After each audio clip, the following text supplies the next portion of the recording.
बनाइरहँदा, हामीले काम गरिरहँदा र हामीले हाम्रो घरेलु दर्शक माझदेखि अलिक पर ग्लोबल्ली पुग्दाखेरि चाहिँ हाम्रो आफ्नो सबै कुराहरू, हाम्रो आफ्नो पहिचान, अर्थात् सिनेमाको आफ्नो पहिचान, कथाको अथवा हाम्रो कथ्य शैलीको सम्पूर्ण चिजहरू बोकेर जानुपर्छ होला, त्यहाँसम्म खोज्नुपर्छ होला भन्ने हिसाबले लागिरहेको थियौँ।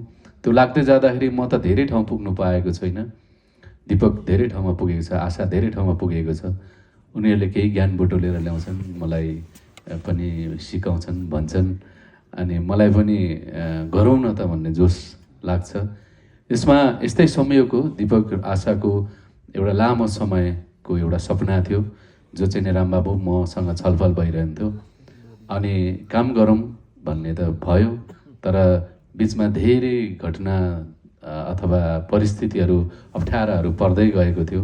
त्यो चिज त अघिल्लो कुराहरूमा पनि तपाईँहरूलाई थाहा भएकै कुराहरू होला।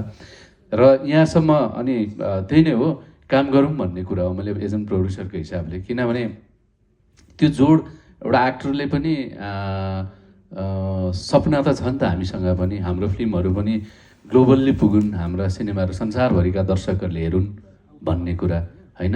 जसरी हामी संसारभरको सिनेमाहरू हामी हेर्दाखेरि गजब काम गरिरहेछन् त्यहाँ है भनेर हामी सोच्छौँ भने हाम्रा कामहरू पनि हेरेर त्यहाँसम्म त्यसो भनौँ न त भन्ने सोच हुन्छ नि त। तर म एज एन एक्टरको रूपमा मात्रै काम गरिरहेँ भने त्यतिमै सीमित हुन्छु होला जस्तो लाग्यो।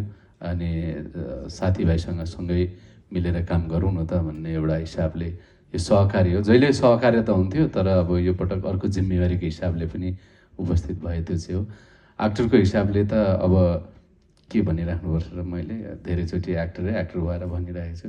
तर यो जोडिने मौका पाएकोमा गजब धन्यवाद सबै टिमलाई, रिचा, गोमाया होइन, सबैजना एक्टर, अरू सबै साथीहरूलाई सम्झिन्छौँ, सबैलाई धन्यवाद भन्छु।